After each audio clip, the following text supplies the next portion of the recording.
And then sign this. she said, holding out a divorce form. She has already signed it herself. Laughing in a high-pitched voice, she added, Goodbye to a loser. I'll be demanding alimony. fine by me. You know, there's an inheritance meant for your father. Let's start the inheritance procedures first. My uncle advised, leaving me astonished. I never imagined my modest living father had such wealth. Really, how much are we talking about? I asked out of curiosity, only to be shocked by the staggering amount. Well, the assets are roughly around $200 million. My name is George Anderson, 42-year-old average office worker. I got married 5 years ago, around the time I was promoted to manager. Our office romance culminated in a wedding, celebrated by our colleagues. I spent all my savings on a grand ceremony.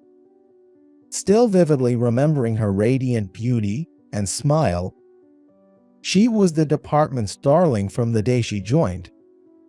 Despite not being the best at her job and being somewhat clumsy, her ever-smiling and hard-working demeanor was charming.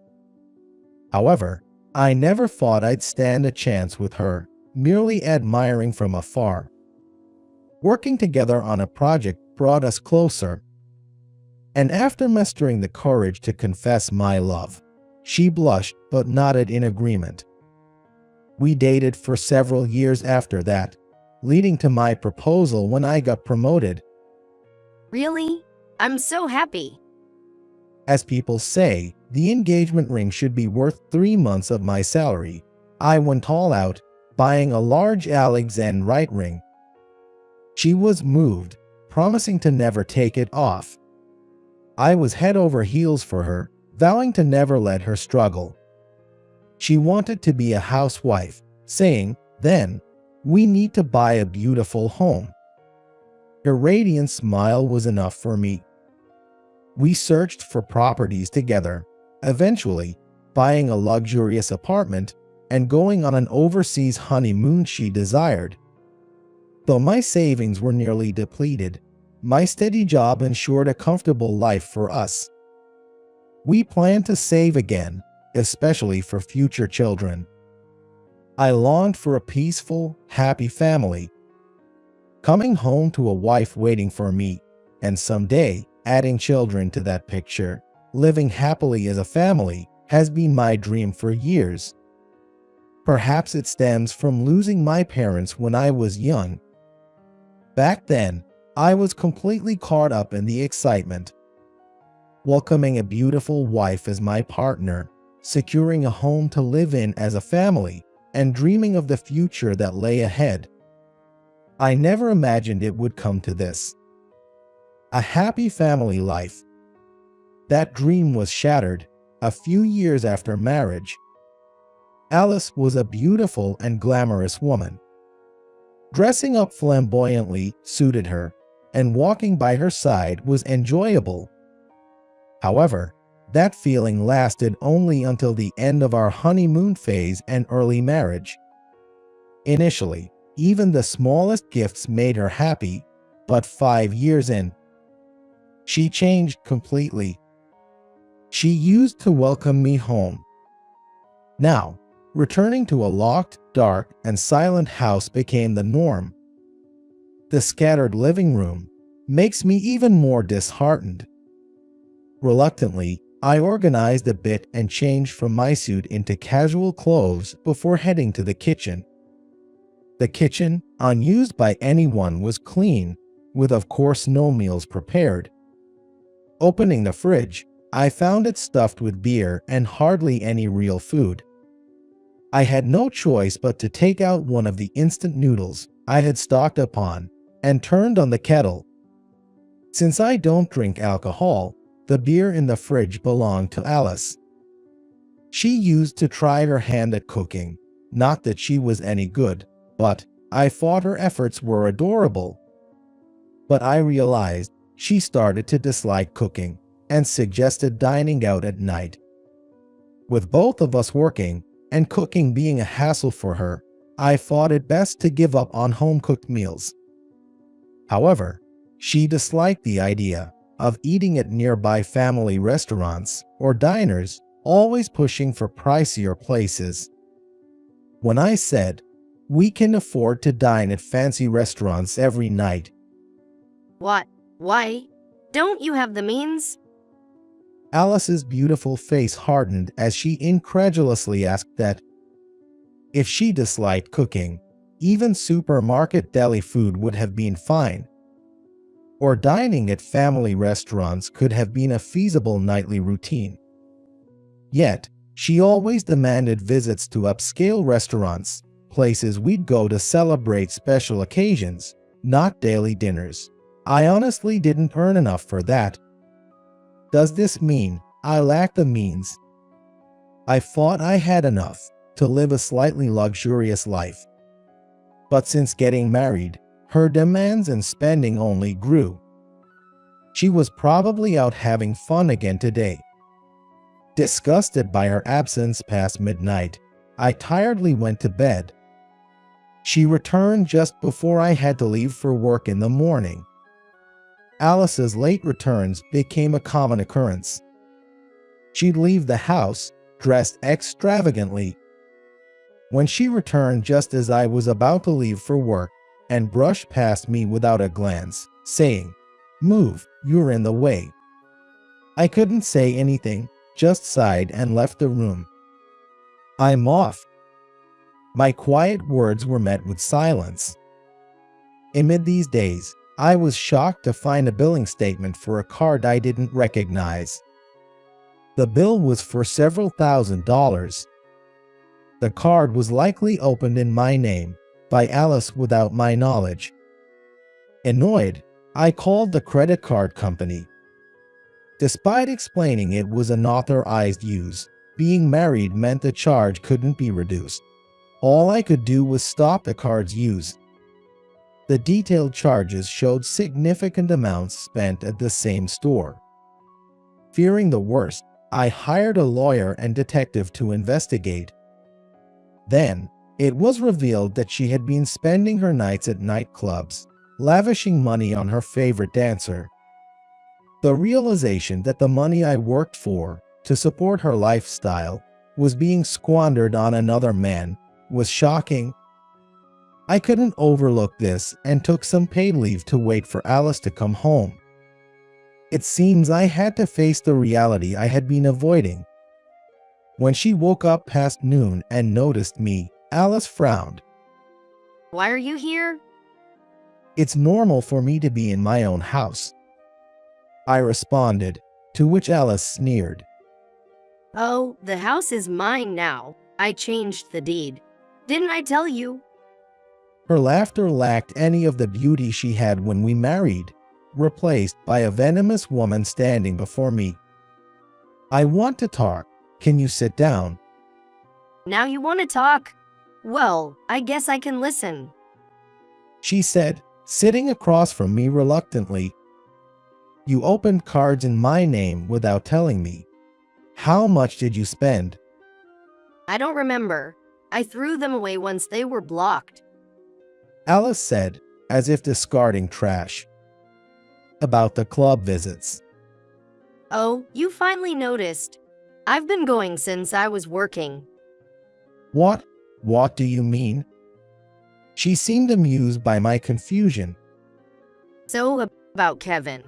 Oh, he's a dancer. He became one on his own, which annoyed me, so I started dating you. I was speechless at her revelation. I thought you were boring, but you were a good spender. I thought that was okay. She continued, eventually speaking fondly of another man. But you know, Kevin came back to me. He's aiming for the top spot as a dancer, and his salary is incredible. She continued, talking about a man I didn't know, as if she was a love-struck girl. What was I supposed to think? So, I thought I'd help him reach the top. That requires money, right? So, it can't be helped. Don't tell me you sold this house too. Of course not. I'm planning to live here with Kevin soon. What on earth was she talking about? I became so confused as she spoke with disdain. So, could you leave now? What? What are you talking about?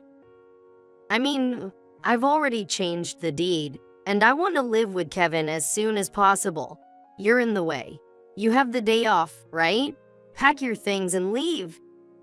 She said, then returned to the bedroom, leaving me in a state of shock. I couldn't think clearly anymore and started packing my things impulsively, then left the house. It was pouring rain, but I didn't even care. I wandered aimlessly, drinking alcohol I couldn't handle, and when I came to, I was looking up at a white ceiling. A nurse rushed over to check my pulse as I woke up. Where am I? Don't you remember anything? You collapsed from acute alcohol poisoning in the rain and were brought here.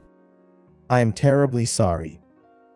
Apparently, I had drunk myself into oblivion, collapsed on the street, and ended up with pneumonia from the rain. You've been asleep for 3 days. That long? Yes, your workplace called a few times too. It seems I had been out for a while, likely due to the immense stress. Oh, it looks like you have visitors.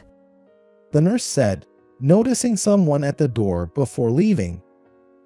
Alice entered with an unfamiliar man. He had a well-groomed appearance, but his blonde hair and flashy suit led me to guess he was the dancer Alice mentioned. Look who's alive. Thought I might get some insurance money. She said upon seeing me, sending chills down my spine. How much insurance had she taken out on me?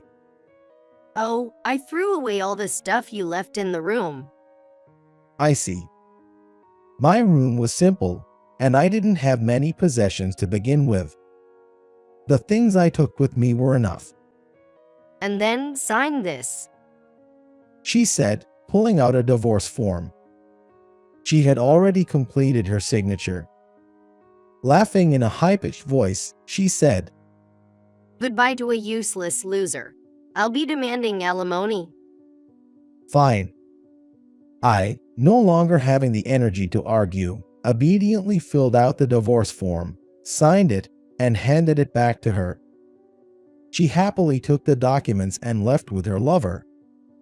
At that point, I didn't care anymore. I collapsed onto the bed and fell asleep. In the days following, 2 unexpected visitors came to see me. One was a police officer, asking if I remembered being pushed by anyone, but I couldn't recall anything. The officer looked puzzled. What was that about? The second was a well-dressed middle-aged man. I didn't know who he was, but he was oddly interested in my past. However, even if asked, I didn't have much of a past to speak of. I lost my parents in an accident when I was young and grew up in foster care without any relatives. The foster homes were often dreadful places, and I have few good memories from them. After graduating high school, I left the foster system, took a gap year to save money, and then went to college. As I recounted my past, the men began to tear up. Excuse me, but who are you? I apologize for not introducing myself sooner. I'm John Smith, your father's brother. In other words, your uncle. What? I had never heard about having relatives. Well, it's possible I was too young to remember, but I had always thought I had no relatives since no one came for me. Your parents, they eloped and got married against the wishes of the family. Back then, your grandfather, my father, was furious. It seems they were truly disowned, even removing my father from the family registry. However, as time passed and my grandfather's anger subsided, he received a letter and a photo from my father, saying, "You have a grandson," and he started looking for my parents in hopes of reconciliation. But by that time, the news of my parents' death had reached him. My grandfather was so shocked that he fell ill. Since then, he had been using private detectives to find out how my parents lived and where their grandson had gone.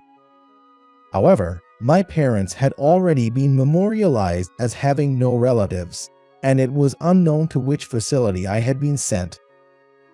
You used a detective agency before, right? That's under our control. When your name came up, I had them check, thinking it couldn't be a coincidence. So, you really are my uncle? Yes, that's right. You've been through a lot. From now on, we'll be here to support you, he said with a kind voice, making me want to cry.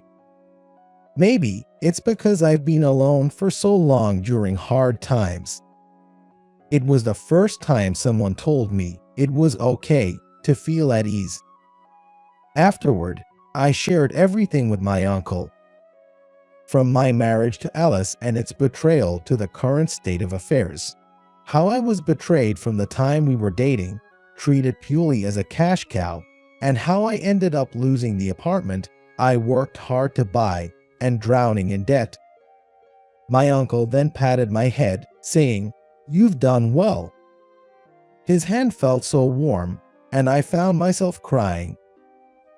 We'll take care of your divorce too, but as much as it's her fault, she's really out of luck.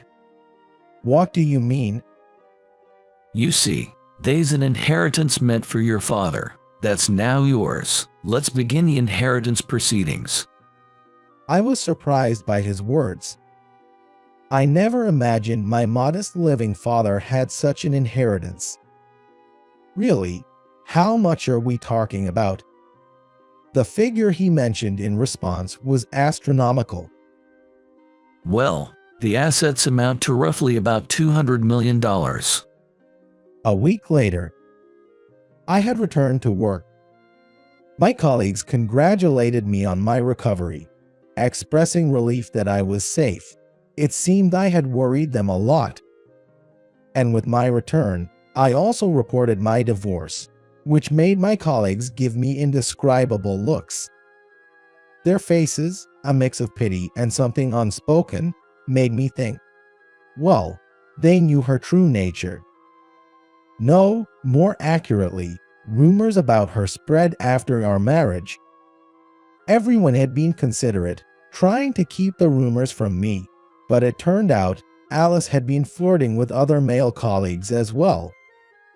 In fact, many felt betrayed upon learning of our marriage, probably thinking she chose me because I offered the most lavish engagement ring.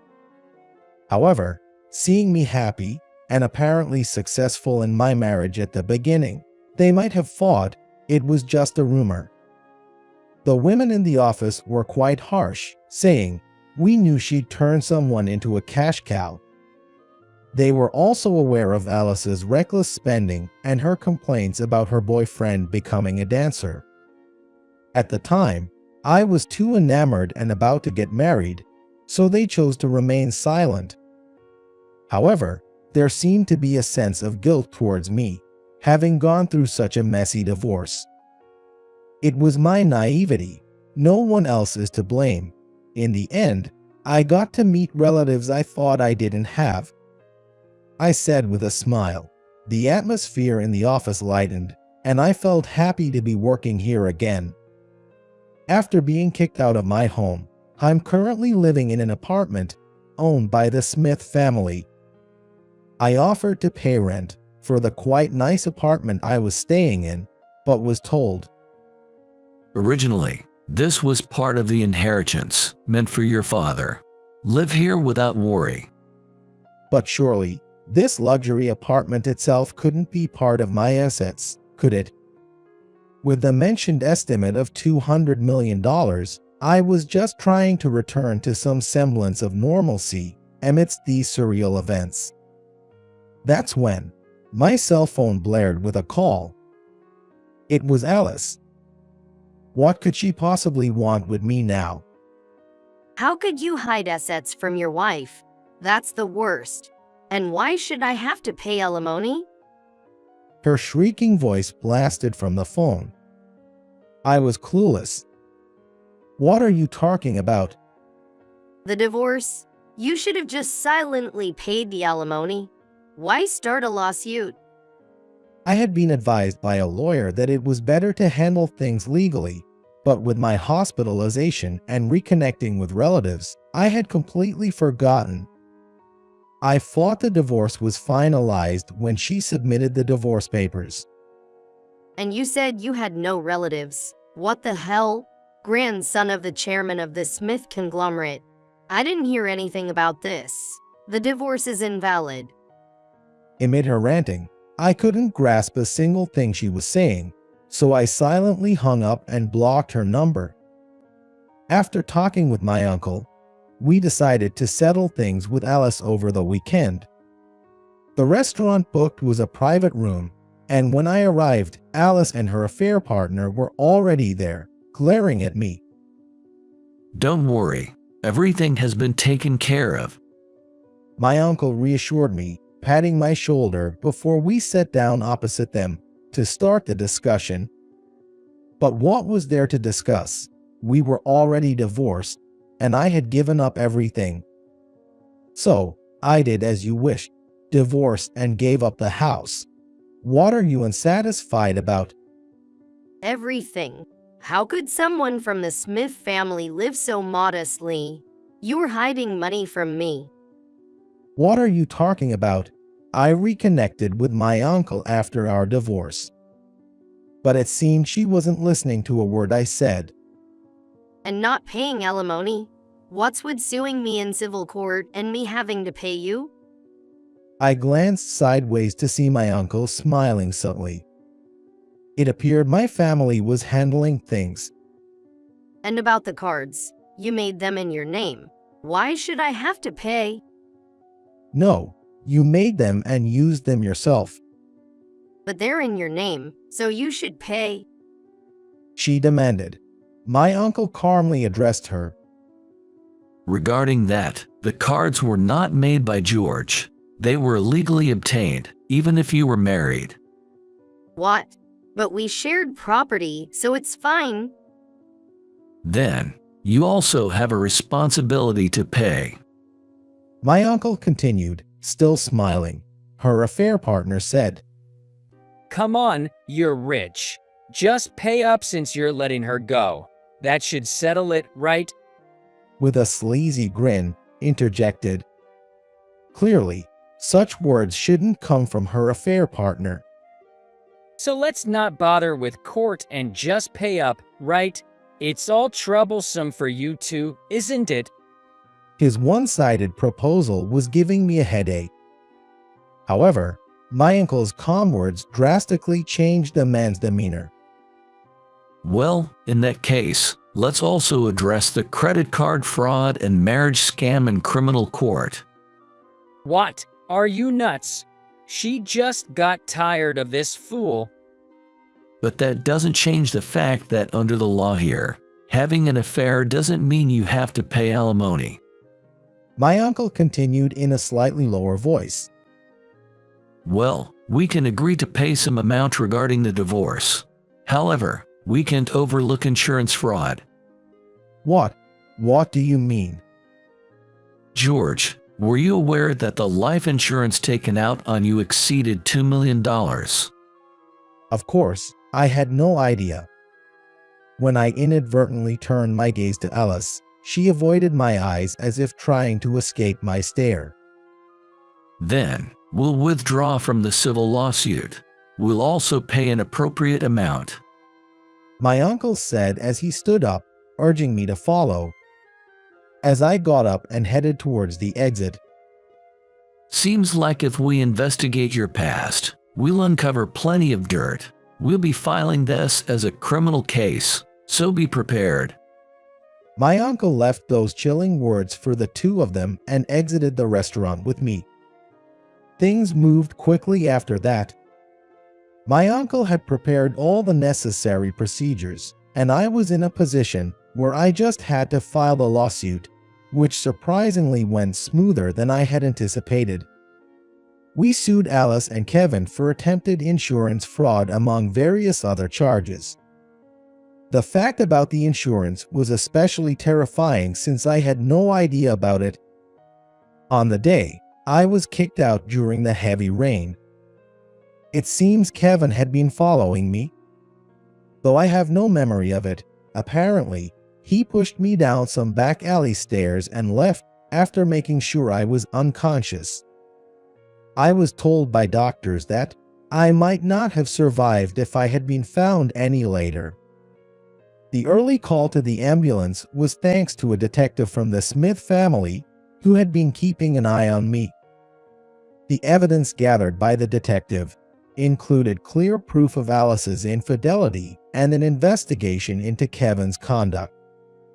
The documents collected by the Smith family to investigate me contained various proofs, such as Alice's collusion with a judicial scrivener to take over the house rights and their plans for insurance fraud, making it likely that they would be sentenced to actual prison time. Thus, my years of romance and marriage ended disastrously. In a grand single-story American house with a magnificent gate, I was able to meet my grandfather lying in bed. Jake Smith, a well-known investor, was my grandfather, which was hard to believe. Upon seeing me, my grandfather smiled warmly and nostalgically. Sorry for my appearance. Come closer, let me have a good look at you, he said, and I sit down on the chair next to his bed. I owe your parents an apology. If I had allowed their marriage, they might not have left us so soon, he said with a voice full of regret and sadness, making me realize how much my father was loved. Yes, but my parents looked happy, and I'm really happy to have met you, grandfather. Is that so? Is that so? My grandfather nodded several times, trying to hold back tears, and firmly grasped my hand. I made it in time this time. Thank you for being alive. His words made me aware of how much he had mourned my parents' accident, and tears fell from my eyes too. Yes, I am grateful to my parents for giving birth to me, and to you, grandfather and uncle. My words made my grandfather and my uncle, he was standing by the bed, look at me. Thank you for finding me. Thinking I was alone in the world and rushing into marriage in search of a family, I ended up failing, but now I have found my real family. There couldn't be anything happier than this. Now, I am living happily with my family. Have I seen you somewhere before? Wait, is that you, Bob? Today was my cherished wedding anniversary with my wife. For this special day, I had made a reservation at a popular upscale restaurant. The person who showed up was the very woman who once cheated on me with a wealthy guy and dumped me without a second thought. Referring to her as my ex-girlfriend almost felt distasteful. By the way, are you still broke? Said my condescending ex and her new boyfriend. You see, he's going to be the next CEO of KK Holdings. Compared to him, you're so pathetic. Just as I was getting agitated by their ignorant comments, What's wrong, Bob? I heard the sweet voice of my dear wife. Thanks to you breaking up with Bob, I was able to marry the best man with both status and honor. I truly appreciate it. And in just 9.9 seconds, my ex's life began to crumble. My name is Bob Smith, 27 years old, married and blessed with understanding in laws and a fulfilling job. We don't have kids yet, but we're living happily together. Today, to celebrate our wedding anniversary, we had made a reservation at an upscale restaurant. This place is so renowned that even getting a reservation requires a 6-month wait. It's so prestigious that it's often used for weddings. The courtyard blossoms with flowers of all seasons, and vibrant fish swim leisurely in the pond. It's such a classy place that politicians and celebrities often sneak in for a meal. I was waiting for my wife, Catherine, who was coming separately due to work, at the entrance gate. I've known Catherine since high school. Back then, I was in the school band. I was a sophomore when Catherine joined the band. She was in her freshman year, which made her my junior. I played the clarinet, while Catherine played the flute. Hey Catherine, I'll carry the music stand since it's heavy. Are you sure? You have your own too. Don't worry, I can handle it. Besides, I'm already on it. Though we played different instruments, we often practiced together since they were both woodwinds. Catherine, you're really good. Thank you. I've been learning since I was young. Oh, really? Your sound is so beautiful. I just get lost listening to it. Well, thank you. Your clarinet sounds wonderful too. Thanks. It seems that Catherine has been playing the flute since she was a child, and as soon as she started school, she showcased her talent, surpassing everyone else. I thought some seniors might get jealous for her talent. Hey, Catherine, not that way. Oh, really? I'm sorry. Thank you for guiding me. Catherine, you're really cute. Oh, not at all. With her gentle and calm demeanor, there wasn't anyone who was jealous of her. In fact, everyone took the lead in looking out for her. She was naturally loved by everyone. Catherine, you're quite popular, huh? Not really. Aren't you the popular one, Bob? Not at all. Besides, I have a girlfriend. Back in the day, I had a girlfriend named Jessica Parker. Right after entering high school, Jessica said, "Watching you play the clarinet is so cool. Would you go out with me?" "Sure, if you're okay with me," I replied to her confession. She was famous for her beauty even back then. Hearing those words from her, I immediately accepted to date her. I had never had a girlfriend before, and I cherished Jessica and tried to be as sincere as possible. We used to study together at each other's homes, go to summer festivals in casual outfits, and enjoyed many happy days together. However, that happiness came crashing down one day. Hey, can you hang out tomorrow? I'm sorry, I have a practice tomorrow. Okay, let's meet up some other time then. During the summer of junior year, after finishing up with the club activities, I saw Jessica walking hand in hand with a guy I didn't recognize. "Where were you yesterday?" Huh? I was home. "Don't lie. I saw you. You were walking with a college student." Oh? You saw that, huh? So what? I quickly confronted Jessica about it, and she nonchalantly admitted that she had cheated on me with a wealthy college student. Well, he's rich, and it's fun being with him. It's boring with you.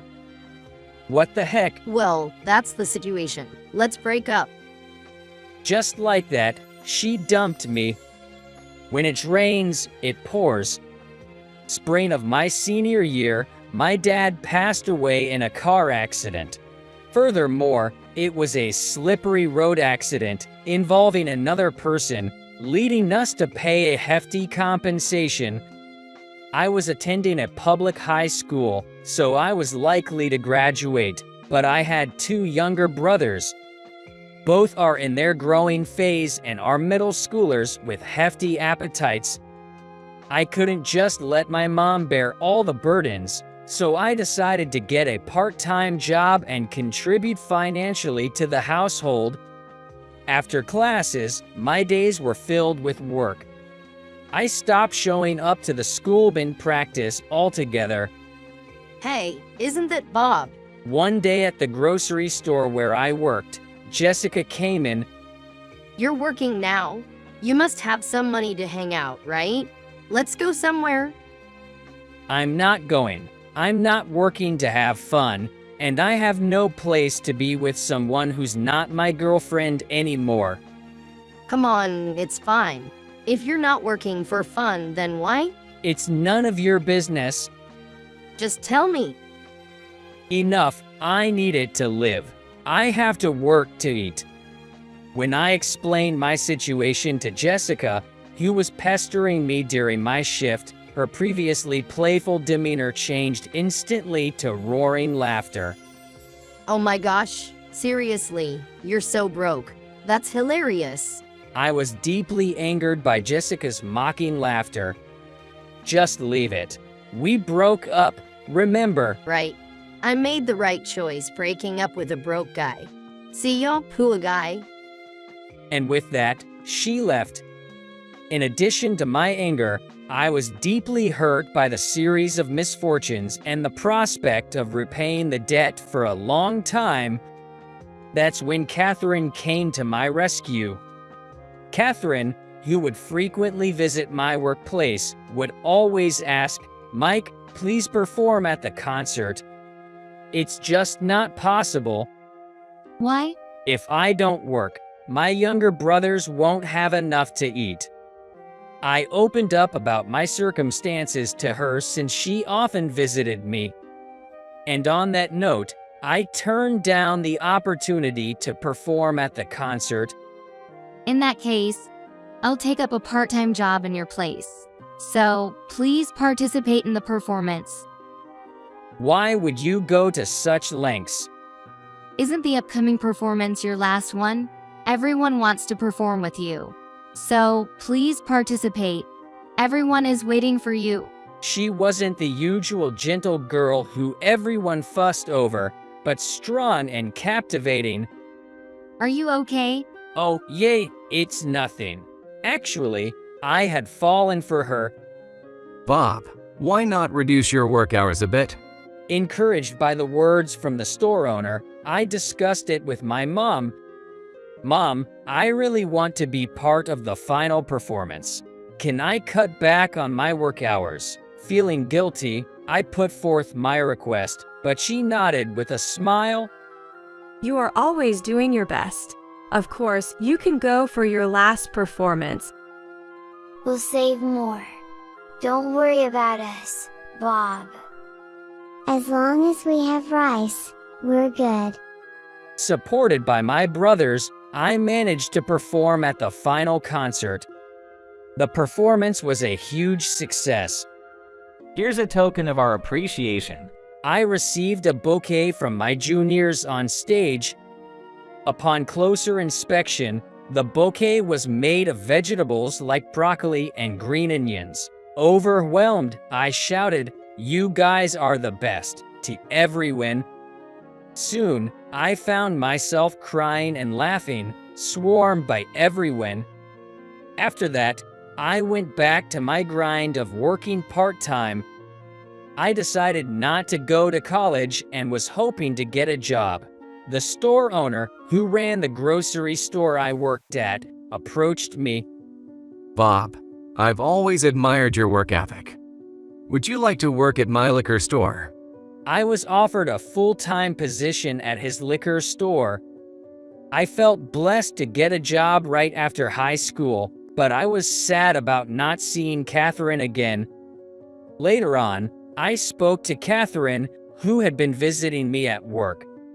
I'll be starting my new job from the middle of March, so I won't see you here anymore. Is that so? Thanks for everything. Because of your persistent persuasion, I have no regrets. As I spoke, Catherine looked down, then gazed at me with determination. Please don't say thanks for everything. I don't want to lose you. What do you mean? I like you. It means a lot, but I'm just a high school grad. I want the best for you, so we can't be together. I didn't fall for you because of your title. I love the kindness in your character. You always speak gently, help when someone's in need, take the lead in things most people avoid, and I've come to love how sincere you are. I just did what was obvious. I love that you can do what's obvious so naturally. Those straightforward words, they got to me, and we ended up dating. During breaks at work, I'd help Catherine with her studies, we'd go to the county fair together, and created many more memories, enough to forget about Jessica. Don't you get bored being with me, Catherine? Not at all. Just being with Bob makes me happy.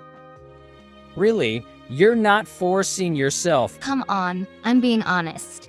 I'm head over heels for you, Bob. After that, with some twists and turns, we got married when I was 25.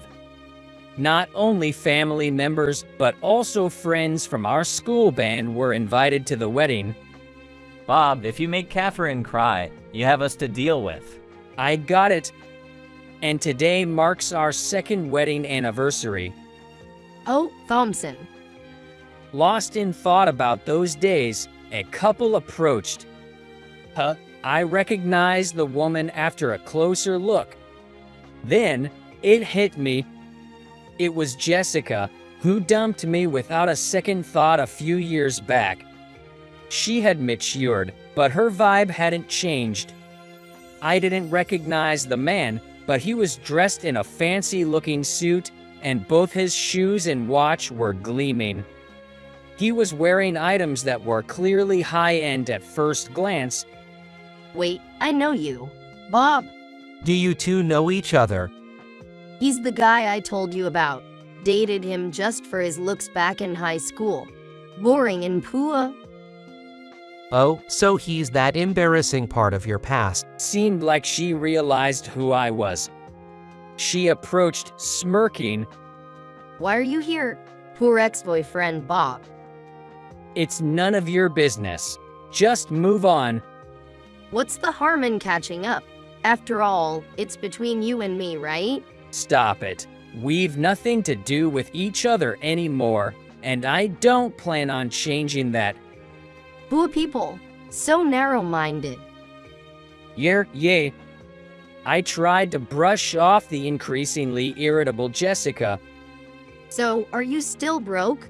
How many times do I have to say, it's none of your business? You must be. My boyfriend here is nothing like you. And then, Jessica pointed to the man next to her, who was also grinning from ear to ear. He's Thompson, my current boyfriend. Oh, okay. He's the next CEO of KK Holdings. You'd, on the other hand, still seem as broke and pitiful as ever. Saying this, Jessica and her boyfriend burst out laughing. KK Holdings' next CEO, it seems Jessica is clueless. I looked at the two of them with a detached gaze.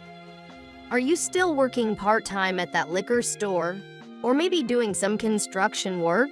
What's it to you? What I do has nothing to do with you. And what's wrong with working at a liquor store or doing construction work? Nothing really. But still being unable to afford even a single branded item at your age. That's so out of touch. I'm glad I broke up with you. Totally. Check out this watch. Oh, too flashy for a broke guy like you. The difference between your cheap suit and mine is like night and day. This is so trivial. I checked the time, ignoring the two of them. Why are you even here at this upscale restaurant? Planning on dining? Can you even afford it? This isn't just any restaurant. Maybe it's too upscale for someone broke like you. Right. Don't tell me you're planning to dine and dash. Don't do something so tacky. God, this is why I can't stand broke people. Being with you is like a bad memory from my past. Jessica continued to hurl insults while Thompson gave me condescending looks. I was getting irritated. Would you just shut up? Of course, I can pay. I've had reservations here for over 6 months. What? Why? You being here tarnishes the reputation of this place. Just leave. Just as Jessica was about to shove me, "Bob, what's wrong?" I heard the voice of my beloved wife. Turning towards the voice, there was Catherine, approaching with 2 bodyguards. Dressed in a pristine white dress, Catherine had her hair neatly done and wore beautiful makeup. Her poised walk can only be described as truly magnificent. Walking beside her, the bodyguards looked every bit the part. Even through their suits, their well-toned physiques were evident. You'd likely be overwhelmed by the intense gaze coming from beneath their sunglasses. I'm sorry for the wait. Catherine intertwined her arm with mine, wearing her always beautiful smile. The 2 in front of us stared in shock. Isn't that the famous flutist, Catherine Morrison? Why is someone like her? Noticing the 2 of them, Catherine disentangled her arm. I'm Catherine, Bob's wife. Nice to meet you. With that, she looked at 2 of them. Her eyes were fixed on Jessica. I know because I've been next to her for so many years. Catherine realized that Jessica is her senior from the same school and that she's my ex-girlfriend. Have I seen you somewhere? On the other hand, Jessica looked puzzled, trying to remember where she had seen Catherine. You're his ex-girlfriend, right? Thank you. Excuse me? As Catherine spoke with a soft smile, Jessica gave her a puzzled look. Catherine was smiling, but her eyes weren't laughing at all. I've always wanted to thank you. For what? Yes. Thanks to you breaking up with